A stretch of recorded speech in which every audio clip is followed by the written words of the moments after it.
because this is what's going to happen every single time, as it always has, is the concept of lesser of two evils voting, and Oh, what it yes. means from a long-term perspective, and how we should actually view these systems, right? So it's like let's say we could a hypothetical, which I think is also close to the reality, but let's just put it as a hypothetical for now.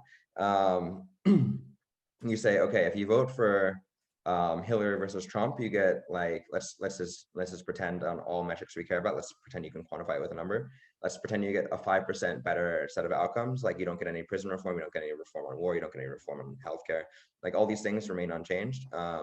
But then you get, you don't get the Trump tax plan, so you don't get this like super quick upwards transfer of wealth like they did in the Trump tax plan. Because when people tell you to vote for lesser two evils, to say, okay, look at the 5%, right?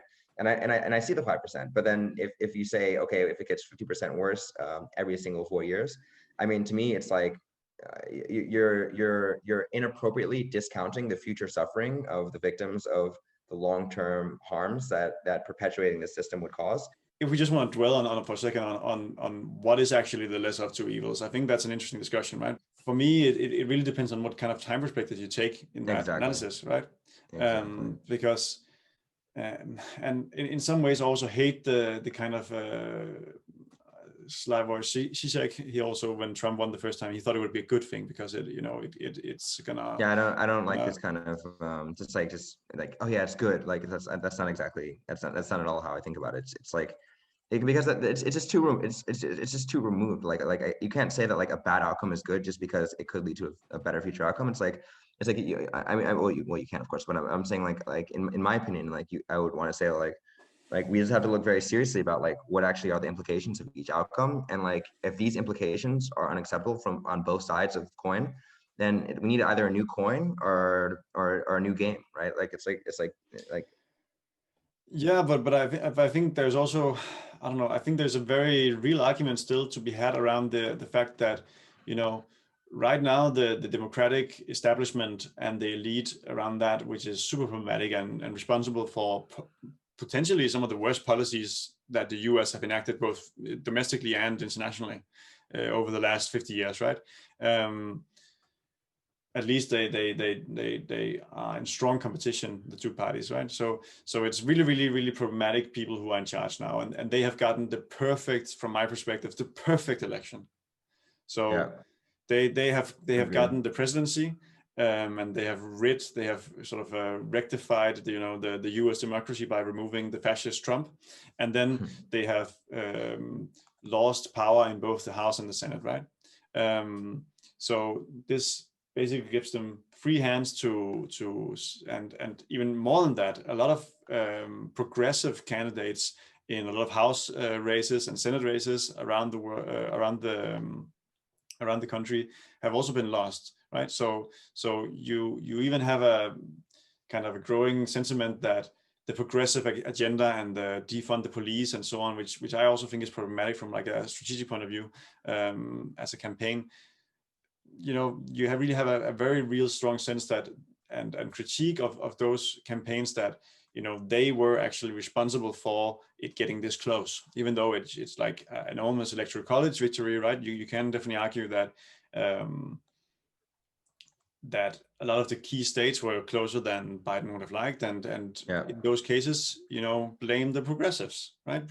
Blame the left. So you have this kind of power consolidation of the center right part of the Democratic Party, and for them it's the best election possible, right? Because of the situation in the House of the Senate, they are going to be able to continuously remain incompetent and incapable of getting through any of the progressive policies that they have actually promised and campaigned on and gotten votes on.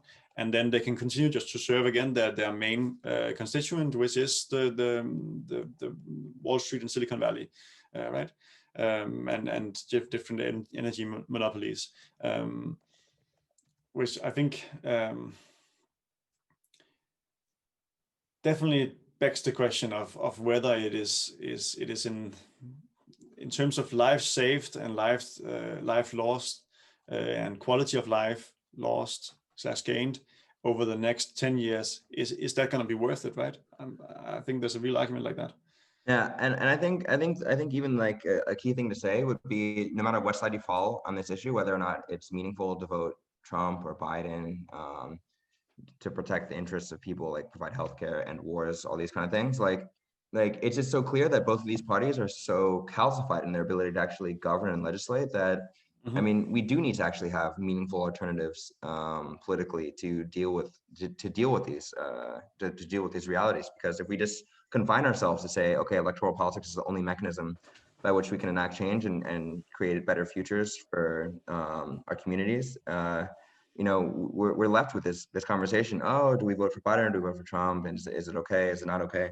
And no matter what the outcome of these things are, I mean, a lot of people have a lot of problems, and it's just it doesn't meet the moment either way. So it's like whether or not you vote or don't vote. I mean, there needs to be like you can vote like if, for example, someone who votes for Biden but then says, okay, we also need to build a third party and works tirelessly to build a third party, I would say that person is doing more than anyone who just says, yeah, well, F the system and I'm just going to go like not do anything, right? Like it's not to say that that's like an irrational decision given the choices you're presented, but it's just to say that like it's important to understand like what actually are the direction, like what actually are the actionable steps we need to take to actually enact change, rather than just being like, okay, is this okay, or is this a little better, or is this a little worse? Like it's like, no, how do we actually create the systemic actionable change that we actually want to see reflected on our systems of governance and other institutions?